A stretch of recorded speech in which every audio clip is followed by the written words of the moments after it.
It may be a Six Nations fallow week, but with news such as Andy Farrell's coaching future and further upheaval behind the scenes at Munster, we just could not stay away on the Left Wing podcast. Will Slattery here with you, delighted to be joined in studio by my good friend Ruaidhri O'Connor. Ruaidhri, how are you? Good, thanks, Will. Good to have you back. Never a dull moment. Never a dull moment. It's always, like, the down week is a myth. Like, it's always busy.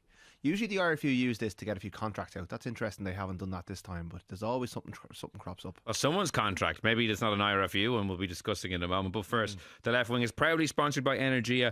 Ireland versus Scotland on March 14th is set to be an absolute blockbuster, and it's already a complete sellout. However, Energia wants to get you inside the Aviva Stadium. They are giving away tickets to the final showdown of the Guinness Men's Six Nations, and to enter, head to Energia's Instagram or TikTok pages before March 2nd, and you can find details for those pages in our show notes.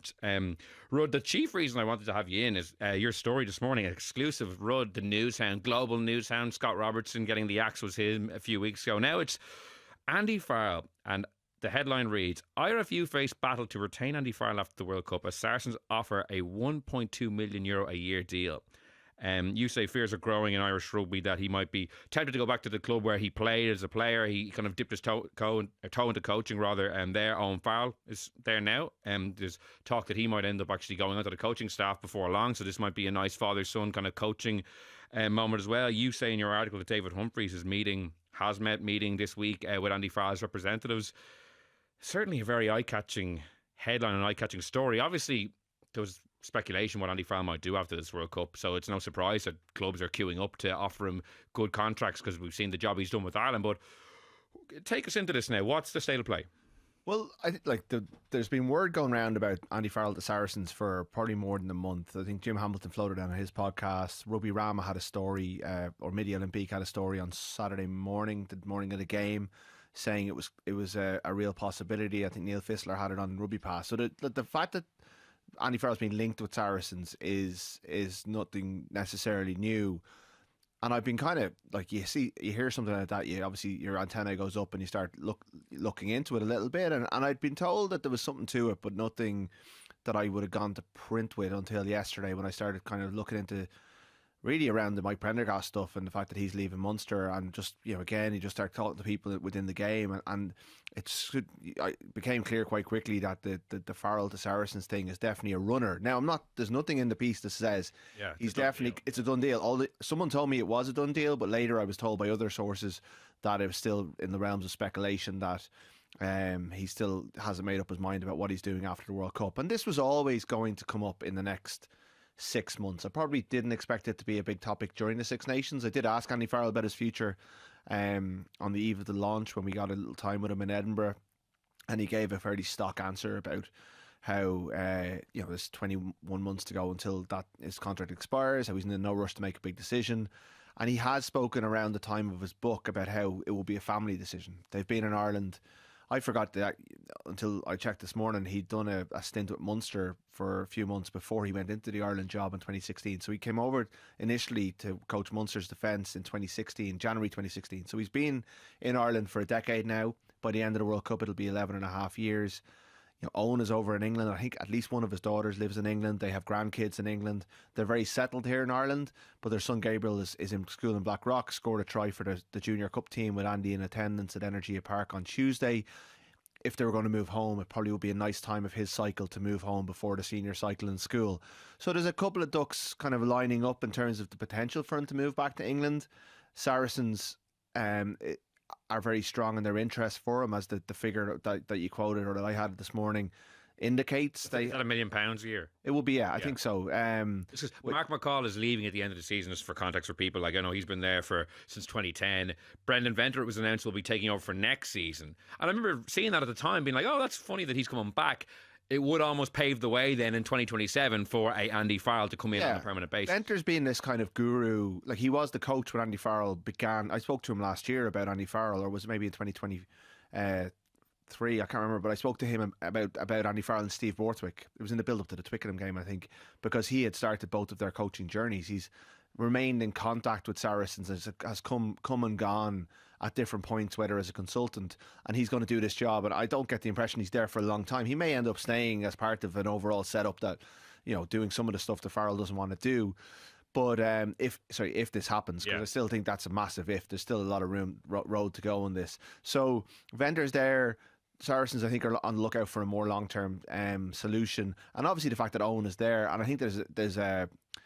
I don't know if Owen's talked about this, but there's definitely a suspicion that his next step will to follow in his father's footsteps by going into coaching at Saracens.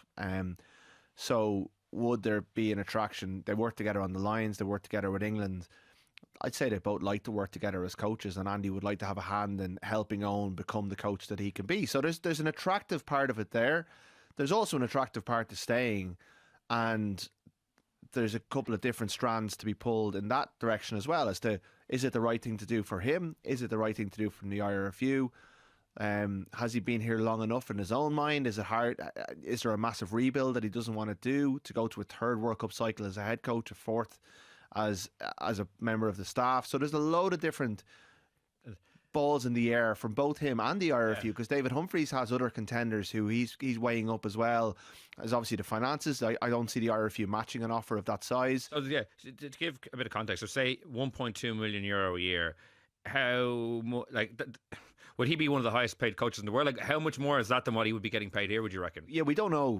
That's a closely guarded secret, but I would say he'd be very well compensated. Like he'd be up there among. But is that double his salary here? Would it no, be? Yeah, I don't think so. But it would be a significant bump from what I understand about the kind of pay scales and what people are on.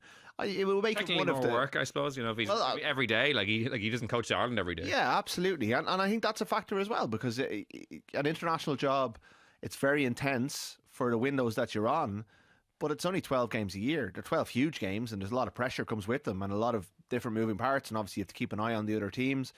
But those breaks in between allow you a bit of time to decompress. And the grind of going, like Paul O'Connell's talked about when he was Stade Francais coach, he didn't enjoy it at all, because as soon as you were on the bus home from a match in France, you were starting to review the match, preview the following week, getting ready, and you're always on the treadmill. And that would be one of the reasons, say, Ronan O'Gara, I'd say, fancies a move into international management, is to get that a slightly nicer rhythm and also a better standard of player, a better quality of game. So, yeah, financially it will be very lucrative and very attractive. It will probably make him one of the top paid coaches in the world, I would think. I can't think of many. Maybe like Steve Hansen in Japan now. You wouldn't know what these guys are on, but Japan, they obviously are very deep. Japan's very good. I think maybe some of the Premiership ones. I don't know what Gregor Townsend's going to get when he eventually moves to Red Bull. I think that looks inevitable. You know, no one knows. You know, again, we're in the realm of speculation with some of this stuff.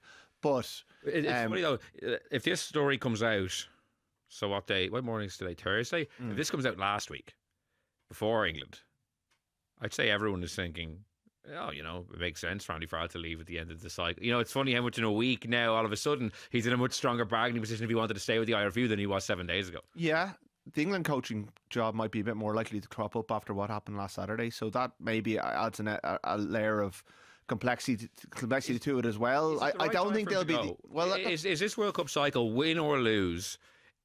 For me, it feels a very complete tenure. Like he had, you know, first cycle builds them up to 23. They're playing great rugby. They come up short, agonisingly so. We'll give it one last crack. The draw is favourable. Last weekend indicates that potentially there's a little bit of a renewal going on with the 18-month period to go. For me, it would make sense for him as well. I'm not saying like Ireland should be running him out. He's so successful. If he wants to stay, ultimately, I'm sure they would sign him up again. But it feels like a natural time to, you know, after two cycles is a lot of time. Only Warren Gatland really has done 3. And it is 3 really, because he was Joe Schmidt's defence coach for the guts of the first World Cup cycle as well. Now, there's not a lot of players left from that first World Cup cycle, and by the time we roll around to 2031 in the States, there's no one that's still there from 2016. It's the question that David Humphreys has to ask himself, and the Farrell, I'm sure, is asking himself as well. You know, we've had experience in the past of coaches being extended before World Cups and it not working out. With Eddie O'Sullivan was gone after 2007, didn't go well. Declan Kidney was gone in 2013, 2 years after the World Cup. Joe Schmidt said himself that he found in the last year or two, he worried that the players weren't listening to him anymore, that you know, the fact that Lancaster had come on board at Leinster and the Leinster players were starting to bring him Lancaster's stuff and saying, why can't we do this? And he doubled down on what he was doing. And even the fact that Farrell was appointed as his successor at the World Cup. I think people were starting to gravitate towards Farrell. So you've got that element of it as well. There's a really tricky balancing act going on. Until last Saturday, it was a narrative for sure. We've talked about it amongst ourselves that, there was a vista in the Italy game when the cameras cut to the dressing room and Farrell was standing at a whiteboard and the players were just kind of just looking at him, but didn't seem like, bouncing and, really on the buzz of their feet listening to him. And we were like, I wonder after this point, he's been there since 2016. So, it would be a mistake from David Humphreys to watch last Saturday and say, 4 more years, because that was only one game in isolation as well, whereas we've had 18 months of how they've been playing. It almost needs to be, let's wait till the World Cup is over, and that's not how these things work, before you kind of pull a trigger. And that's the problem with rugby, is that it's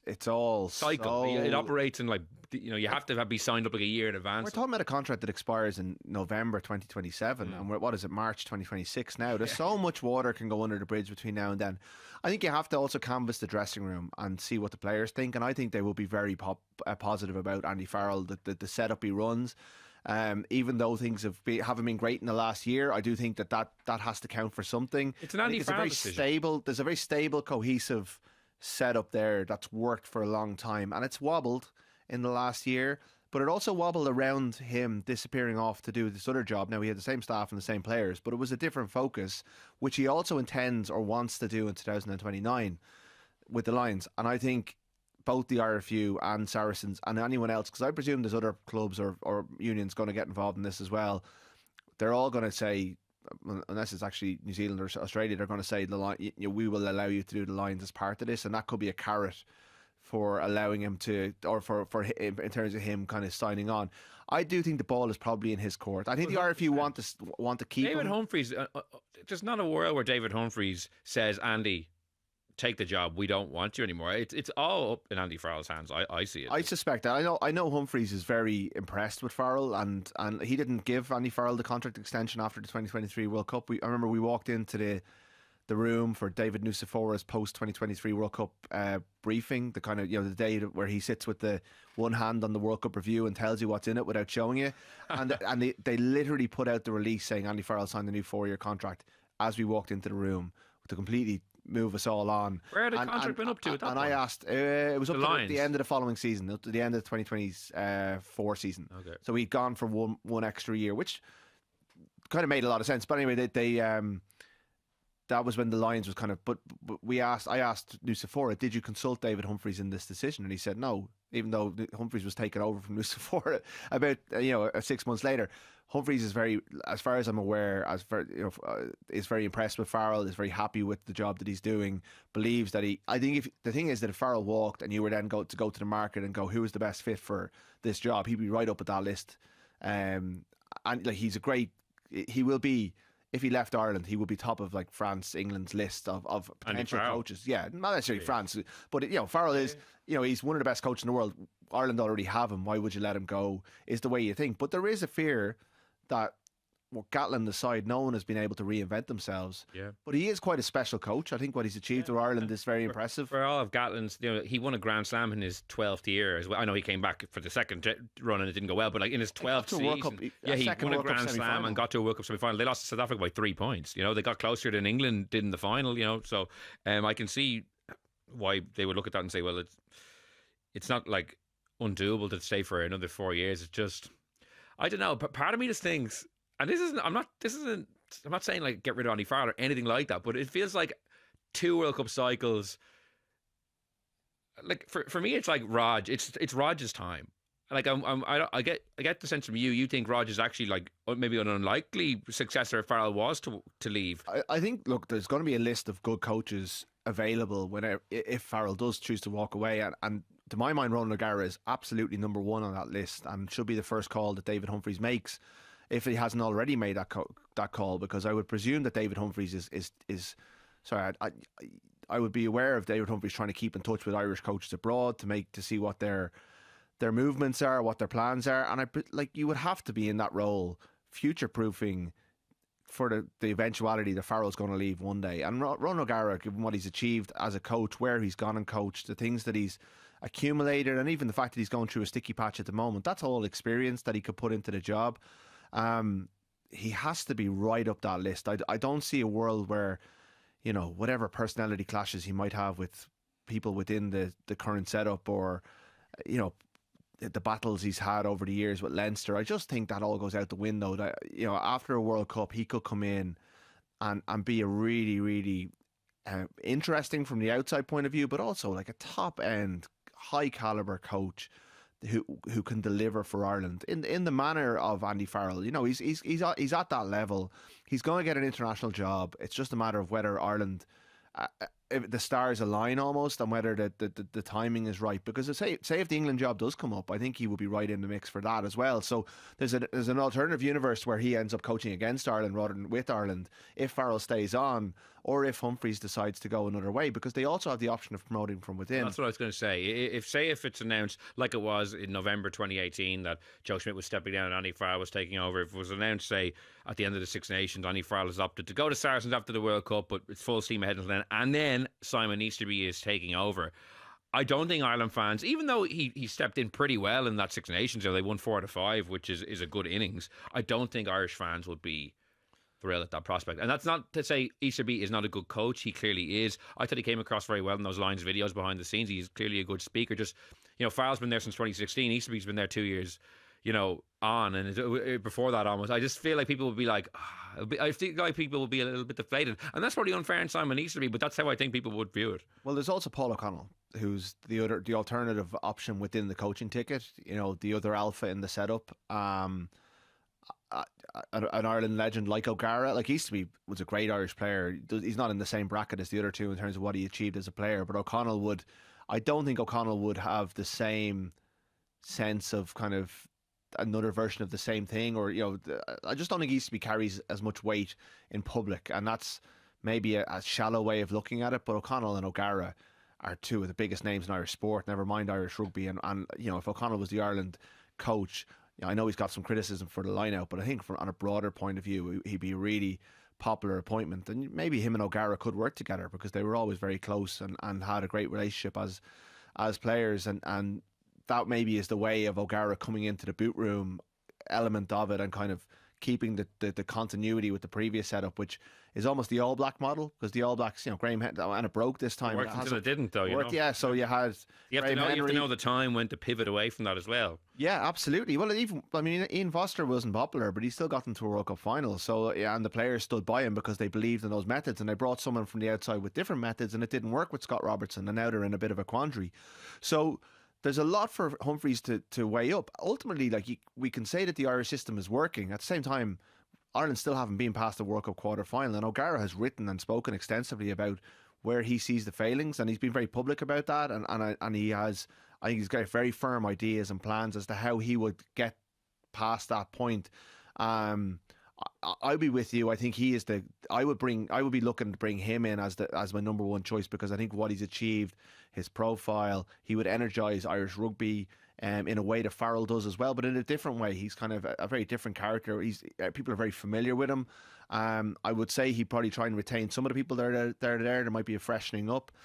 There's external candidates, like you've got Felix Jones. Felix Jones is the obvious. Like he's helping shape the direction of world rugby. He's doing videos with Jacques Nienaber and Rassie Erasmus on Twitter today. Yeah, going on Rugby Players Association podcast, telling us how the game is great. I'm talking about his dancing video. Have you seen that one today? Rassie put up a video this morning or last night of Jacques Nienaber, Felix Jones, and I didn't recognise the other man dancing in the corridor of a hotel, I think in London, because they're at the Shape of the Game conference. Felix is fairly embedded in that. I know. I actually system. don't see him like ever coaching Ireland, working with Ireland ever again. I don't know why. I just get a sense that he's kind of maverick outsider almost. Yeah, he's kind of become that figure, but you know, he played with O'Gara. Is that a call that something that would interest him? Another strong personality. But Erasmus is signed up to 2031. I fully expect Nienaber to be back there for the 2027 World Cup. Jones is on board for that. I presume Erasmus will want to keep him around. He's a senior figure. Seems like he has a lot of say in the setup. And he's very young, Felix Jones. I mean, he retared young. He got into coaching young. 40 this year, I think. Yeah, he could do 10, 15 years in South Africa and still end up coming back to Ireland with an unbelievable amount of intel. So he'd be a candidate. And then you've got external figures. I mean, Robertson's on the market. It didn't go well in New Zealand, but I don't expect someone like that to get the job. For me, it's a pretty narrow pool, but I don't mean not in a bad way. I mean, like there's like Raj, maybe Lancaster, but Connacht would have to improve, I think, for people to be on board with that. The guys who were there, you mentioned maybe Felix Jones. I think there's only like 4 or 5 guys. Now, obviously, this is at this juncture, but that they're good. There's some good candidates there. Yeah, I think Lancaster is an interesting one because I'd say when he moved back on a 2-year deal that also expires in 2027, he probably had his eyes on that, and I think he's found that the Connacht job is quite a bit bigger than he possibly appreciated. Maybe that's unfair on him. Maybe he knew how much of a rebuild needed to be done there, but he's got himself into a fairly serious job in Galway, and it's going to take some time. At the same time, he's hugely respected within the Irish setup and with a lot of the players, so he would certainly be a contender. And I know Humphreys had a big role in bringing him back to Ireland, so like, we don't know. I could see him sooner going back to Leinster than I would see him going into Ireland. I think so as well. But at the same time, like, Humphreys hasn't spoken to the media for a good while now. I think it was just before the summer tour last year, so we haven't had a chance to talk to him about this and what he's thinking. You know, previously it was like, you remember Nusafora in 2016 saying that when Joe eventually moved on, he would be picking from within the system. So it was Andy Farrell, Pat Lam, Rassie Erasmus, Leo Cullen, and I think Les Kiss was at Ulster. It was a pretty strong field at the time. I don't think they should exclude external people if this comes to pass. At the same time, I'd say Humphrey's number one candidate remains Andy Farrell, and I still think there's a good chance that Andy Farrell will still be the Ireland coach beyond the World Cup. I just think he's got options. I want to ask you about the tightrope. I suppose the IRFU are walking, like, so go back to the Schmidt-Farrell handover. That was announced just as Ireland were at their peak of that World Cup cycle. I think Schmidt had just been named World Coach of the Year. They'd beaten the All Blacks at home. Sexton was World Player of the Year. And then that subsequently became a real stick to beat the IRFU and the whole team, within the sense of, it was like, they announced it at a bad time. Schmidt became a lame duck coach. They were looking at Andy Farrell.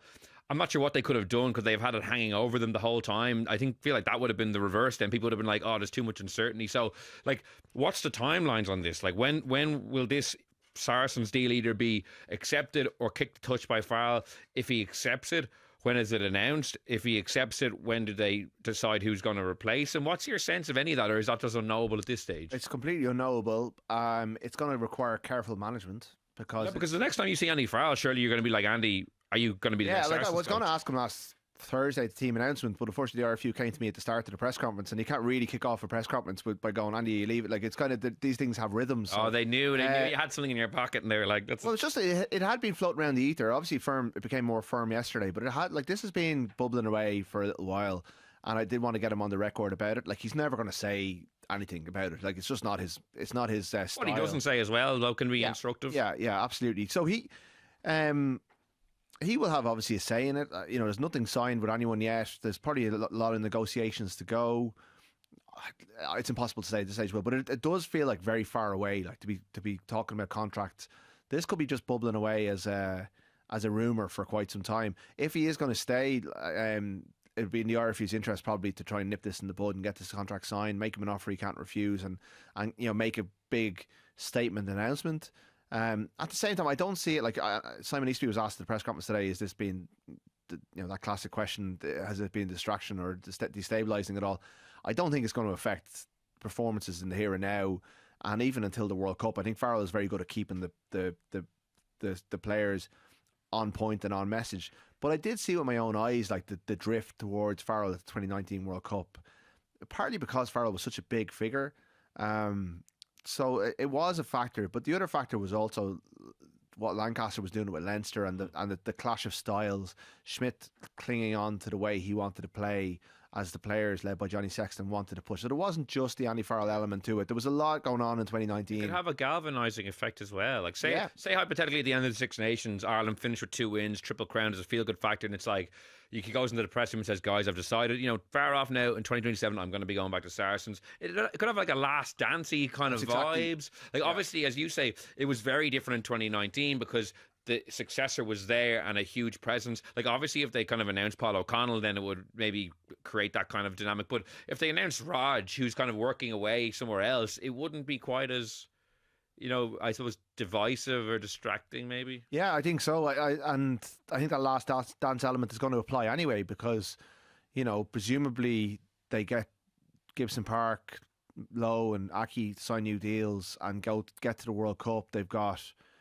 Tyke Byrne, Tyke Furlong, a lot of players are looking at their last World Cup. Whether I'm not writing off their international careers beyond the World Cup, but it's probably going to be, looking at their age profile, the last World Cup for a lot of those players. So they're, and Farrell is great at getting these kind of he keeps things very simple, and he drills into quite kind of clear and obvious emotional drivers, and that kind of sense of, we didn't get it done last time. A World Cup he built kind of around Johnny and making the nation proud. I think he could kind of galvanise them around that very well. And I just don't see, even if the future coaches in the room, I don't see, with Andy Farrell's strength of personality, a possibility that they'll kind of drift away from him, because he's quite compelling. But a week ago, you're right, like I did see a bit of drift, and I did wonder about whether the message was getting through. Maybe that sense of, we don't have to listen to him anymore beyond the World Cup would be a good thing, because I do think if we were still here talking about an Andy Farrell coach team in 2028, 2030, that's a long time to be listening to the same voice. As charismatic as the man is, and as good as he is about getting a tune out of players, and also we haven't seen him really rebuild a team. He's kind of getting a tune out of the same team over and over again. So does he fancy the challenge? Having said we don't have thousands of players, having been very slow to bring the new generation through, having had a very good view of what's coming through, and it doesn't look as strong as it has been. Does he go, this is a good time to get out of here as well? And that's definitely going to be a factor in his thinking. I think 2 World Cup cycles is just a good amount of time for any coach, no matter who they are. It's like a presidential terms. 2 feels about right. Now we'll see what ends up happening in a few years' time in America. Maybe that might change that. Yeah. But for the moment, I think 2 feels just about right. But I know you keep saying, it's a long way off. The contract doesn't end until 2027. But for me, it's a pressing issue now. I feel like this needs to be resolved in the short to medium term. I think like a 1.2 million a year offer hanging over him in the future, I just think it will be a talking point. And we were already discussing what might happen in 2027. This just supercharges that discussion. And maybe people will think, it's ridiculous for you guys to be focusing on it. But I feel like a lot of people will be feeling the same, being like, this is intriguing. It's like kind of Game of Thrones moving chairs around, as you said, a lot of contacts up in 2027. There could be a lot of different upheaval happening. Yeah, well, Leinster's, Dean Aber and Cullen are both out in 27 as well. There's a lot going on, and there's a lot of jobs. It's musical chairs, and the music's going to stop in 2027. And it's a long way off, but it's pressing right now because the negotiations have started.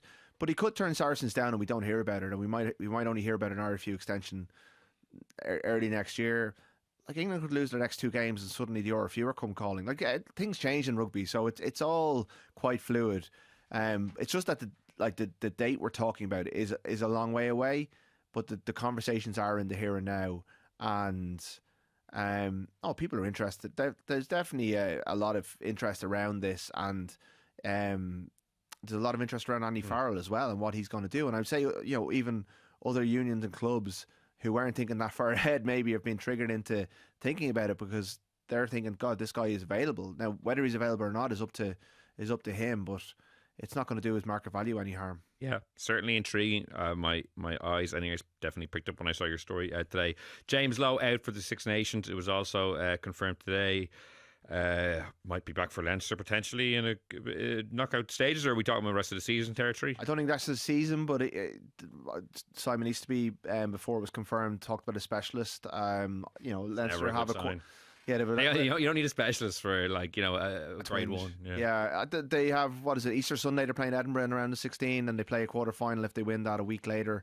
I'd say he's struggling for those games. Yeah. Just without knowing the ins and outs of it, I'd say he's under pressure for those. He's missed all the European games so far this season with a different injury. So JJ Kenny's been a brilliant kind of replacement for him, but they would have liked to have James Lowe for those games. From an Ireland point of view, there's the question is that they've retained Stockdale for these couple of days. They train at the Aviva Stadium earlier today. As I understand it, himself and Tommy O'Brien kind of shared the minutes, and there's no decision just being made. I would like to see them go with O'Brien based on what we saw at Twickenham. Well, Stockdale's like for like. He didn't do badly in Paris, so you got the left foot. He wasn't dropped for no reason. No, O'Brien was dropped as well, I suppose, and O'Brien was brought back into the fold. I think it's a live option that Stockdale could come back in, and it could be one for one game, one for the next. It did feel tough for him to wait for 5 years for his Six Nations start, have one bad game, and then just be jettisoned. So I can see. I do think he deserves a second look at some stage, but O'Brien was so good off the bench that I'd be kind of reticent about upsetting the ecosystem from how that game ended. Yeah, maybe it's a case they'll put another winger on a bench and see how that unfolds. And obviously Stockdale can cover 15 as well. Ringrose is training today, so that's I was worried about him with that knee injury that he's carrying, and he only got through 60 at Twickenham, but he looks like he's going to be okay. And they've retained pretty much the entire squad from Twickenham, and they released 11 players to the provinces for URC this weekend. I'd say it's going to be very similar. Certainly starting team, I was expecting someone like Bryn Ward maybe to get a go at home to Wales, but I wonder have they just gone, you know what, we're onto something good here, let's double down on it. Let's finish out with 2 good wins and keep the good vibes going. The last thing they want to do is rotate, have a kind of a patchy finish, and then you're kind of back to where you started almost. You want, at least if you finish out with 2 good wins, it indicates no, this is a renewal. It is like 2021 England. We're building into the rest of the cycle. As you said, URC back this weekend in the break week. We've Cardiff hosting Leinster on Friday, and then a kind of a triple header on Saturday. Connacht at home to Glasgow, Munster at home to Zebra, and Ospreys at home to Ulster. But it's Munster I want to talk about. Confirmed today, I know you and Keane had a story yesterday that Mike Prendergast was weighing up an offer from Bath to go over and be their attack coach. Lee Blackett, who was their attack coach, has gone in with England. Johan van Graan, obviously in the setup there, they would have worked together at Munster too. It was confirmed today then that Munster put out a statement saying they were disappointed he's leaving, but that he's leaving at the end of the season. He's been a huge part of the setup for the last number of years, especially that URC winning season. The reason they were able to hit the ground running so well under Graham Rowntree was because Prendergast really put his fingerprints all over that coaching setup. What's going on at Munster at the moment? Well, Mike Prendergast was very public in putting himself forward to be the next head coach of Munster last year, and I think was left very disappointed at the way the process unfolded. He felt he'd done his time and he was the next in line for that job, and I think at certain points along the process he probably thought he was getting it, and then whether it was the IRFU getting involved or whether Munster just felt that he didn't quite have the credentials just yet, even though he's got a great CV as an assistant coach with Grenoble, Oyonnax, Stade Francais, Racing 92. He coached Ireland A last year. He was involved in the Irish coaching ticket last year for the summer tour. So he's built a really, really solid CV, but they just decided quite late in the process, because that process dragged on for a while, that they wanted to go for someone with a bit more experience of being a head coach, and they brought in Clayton McMillan. So McMillan obviously comes over, he brings his own S&C coach with him, and he brings the team manager, but he keeps in place largely the coaching ticket that Graham Rowntree had. But those coaches... I'll say one thing, sorry to come in, because their extensions were announced before Clayton McMillan. I always thought that was not a good way of doing business, because then you're almost handcuffing Clayton McMillan, and obviously as it subsequently turned out he might want his own guys, and I was like, you're kind of foisting, and these are good coaches, I'm not saying they're not, but I always thought it was kind of a bizarre way of assembling a coaching ticket. Well, in September, I think it was September 2024, Ian Flanagan, the CEO of Munster, did an interview with the Examiner where he talked about the unbelievably high caliber coaches that they had in charge and how they wanted to build on this kind of core of coaches, and Rowntree was gone within about 2 months. And now Prendergast has walked, which just doesn't speak to someone who had faith in the operation, or who believed that his future was best served by staying there. I mean, you could spin it that it's great that McMillan will now be able to go and get an attack coach who fits into what he wants to bring. I'd say Prendergast probably would be a little bit at odds with the way that McMillan wants to play the game. I think McMillan wants to play a more pragmatic style. I don't think things are great behind the scenes there at the moment. And then Lee Blackett goes from Bath to England. The opportunity crops up. I know Prendergast's CV had been going round, and he's now got a chance to go to a lovely part of the world to coach a very, very good team, as we saw when Bath absolutely blew Munster away. Work with Finn Russell, who apparently raved about him, and I think highly recommended him to Johan van Graan, who we probably know, although they never worked together at Munster. I'm sure their paths have crossed over the years. It's a wonderful opportunity for him to go and potentially fulfill his head coaching ambitions in a number of years' time when Van Graan moves on. But it's a blow to Irish rugby. There's a lot of very good Irish coaches working abroad now. Think of O'Gara, I think of Noel McNamara, who I think will be someone Munster would like to look at for this role, but I think is very happy in Bordeaux and unlikely to come back. And suddenly, Munster, having crashed out of Europe at the pool stages after their unbelievable start to the season, those first 5 games feel like a long time ago now. McMillan is now charged with coming up with a new solution at this kind of senior coach. It's not just an attack coach, he's a senior coach. Now, there's an opportunity there to go and get someone who really aligned with him, maybe someone from New Zealand, to bring a new set of ideas, a new set of eyes to the squad. But I think that when you think about how Munster have built, and even the continuity we talked about with Ireland, that combination of Leamy and Prendergast was something they were really proud of and something they were trying to build on. And the fact that he's walked away, they said, I think they used the word disappointed twice in their statements. They're obviously, it's come as a blow to them. It's a blow to that idea that Munster were starting to move in the right direction. To be honest, the results in recent times have damaged that anyway. And they're going into this game against Eber. Like they're in a bit of free fall, Munster. I think they've lost 7 of their last 10 games. And it doesn't speak to a great environment. So it's worrying times because Humphreys is trying to fix all the provinces at once outside of Leinster. Ulster are going really well. Connacht looks like a long-term fix under Lancaster. But after a bright start, the Munster thing has really hit the buffers, and Macmillan's got a real challenge on his hands to kind of pull that all together. Yeah, and obviously no Champions Cup for the rest of the season. They're away to Exeter in the last 16 in a couple of weeks' time.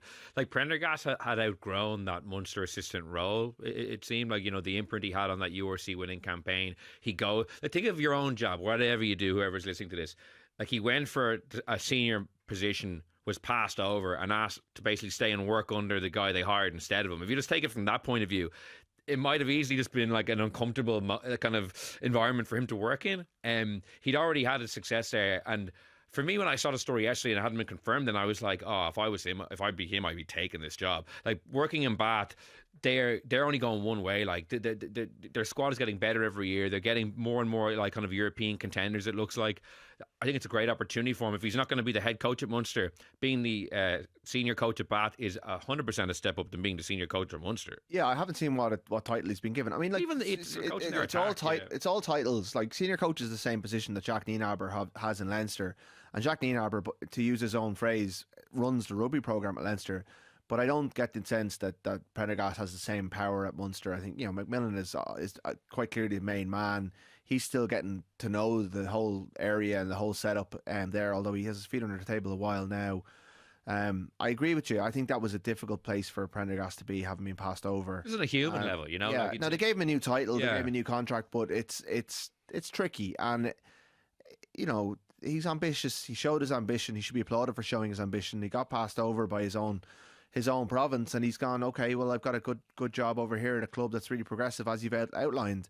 And it's a blow to Munster. Now, there's some Munster fans who are happy to drive them to the airport because they're not happy with the way the team is playing. But I wouldn't pin that on Mike Prendergast. Well, Mike Prendergast, what he is good at is at odds with kind of the noises coming out of Clayton McMillan and what he, in terms of build, like toughness and kind of like getting almost like the Munster DNA we'd associate. Whereas Prendergast, what he came in and implemented successfully, as we saw in 2023, was kind of a more progressive style and a more attacking style, which we wouldn't have associated Munster with. Their skills 100% improved, but McMillan, what he's saying, seems to be very different to that style of play. So even on that level, like ideologically, I could see them maybe not being ideal bedfellows, which goes back to my point. That's why I thought it was such a bizarre thing to be like, we're kind of keeping Mike Prendergast and we haven't actually hired the guy, and then you hire McMillan, who maybe wants to play a completely different style of rugby. So I'm not surprised, like 6 months in, it's like, actually, this makes no sense. Maybe you should go to Bath, and I should bring in a guy from New Zealand who actually, like, I kind of understand a bit better with kind of what I want to do. Yeah, and I think like what's his title? The GM Ian Costello is probably under a bit of pressure as well, because he's put this whole thing together. Flanagan, the CEO, you're looking at the alignment, you're looking at the kind of future planning of it. It just seems like it's been bungled a little bit, and they've lost a very good coach. From a homegrown coach whose brother runs the academy. By the way, the country has lost a good coach as well. Yeah, as in just in the system. Like, I don't mean like let's put out black armbands on, but like as in, it's not. We mentioned guys earlier who are working abroad. Like, it's always good to have these guys in the country. Like, not Noah McNamara and Felix Jones, Jerry Flannery. Like, these guys, some of them have obviously all worked in Ireland before. And a lot of former Munster players seem to be very, that I've spoken to in recent days, seem very disenfranchised with the direction of travel with the province. I think that's very evident. And what do you mean by that? Like, in terms of the things like this, I think they would see Prendergast as part of the Munster, DNA, and they don't like the way he's been treated. And I think that marries up with things that they've seen and heard, the kind of demise of the club since they retired. I think angers them and disappoints them, and that's like they're kind of now you'd like maybe to see more of them get involved and kind of have a bit of a more of a role in it. But right now there's a lot of disenfranchisement with the way it's been run, and I think it saddens them to see someone like Mike Prendergast leave. Now McMillan could go off and get the best attack coach in the world over from New Zealand. I don't know who that is, and maybe Jason Holland is available after the he could do something that excites the Munster fan base, and it could click next season. Yeah. But right now, I just don't think Irish Rugby should be losing Mike Prendergast. I don't think Munster Rugby should be losing someone like Mike Prendergast. I think that's disappointing for certainly when you speak to people who have a lot of deep care for Munster. They're very disappointed in that. So it's on McMillan, Costello, Flanagan to come up, make this into a good news story. But even if you read their statement, the language they're using, it's not on their terms. This was never part of their plan. But he's there until the end of the season, or is he? Yeah, he is. So it makes it interesting as well. Yeah, what's that going to be like? That's a bit awkward as well, isn't it? Yeah, and they're dealing with a lot of disappointment. They're trying to get a tune out of players who have struggled this year. Their next game after Zebre at home, who they lost to last year away from home, is in South Africa. They've got a 2-week tour to South Africa where they won't have... We know how that went last year as well. Yeah, and they won't have Jack Crowley or Ty Byrne or Craig Casey, I would imagine, because it's right on the heels of the Six Nations. They'll come back in from that to that Exeter game away from home. Exeter gone well this year. That's a tough... As Challenge Cup round of 16 games go, that's really tough. Good day out, though. In the last couple of years, this is where Munster have actually found form and gone on a run. And under Prendergast, they got to they beat La Rochelle, and then they were, they didn't really lay a blow on Bordeaux, but that was a tough ask. But they went to Durban and nearly took down the Sharks, lost the penalty shootout. The previous year, they got to the URC semi-finalist top seeds and really blew it. The year before that, they went and won the league, unless I'm missing a year along the way. So they have good form in terms of getting things right at this time of year. They've got some great players, like the Dogba brothers are likely to be playing together. I think the team is actually out by now, so hopefully I'm not wrong about that. But the Dogbas are likely to play together for the first time. There are green shoots in terms of the squad. Brian Gleeson, Ruan Quinn. There's some good players there. But they got to turn the mood around. They've got to get things back on track. And it's going to be like, that doesn't sound like a great setup. Professional environments often get past this stuff, but it just on paper doesn't sound great that, the senior coach has decided that his future is best served in Bath next season. Certainly makes for a busy Fallow week. Yeah. Fallow is a misnomer, clearly. No such thing. Big thanks to Rudd for joining me on this extra episode of the Left Wing podcast, sponsored by Energia. We'll be back next week, myself and Luke and another, to look ahead to Ireland versus Wales. Until then, thanks so much for listening, and goodbye.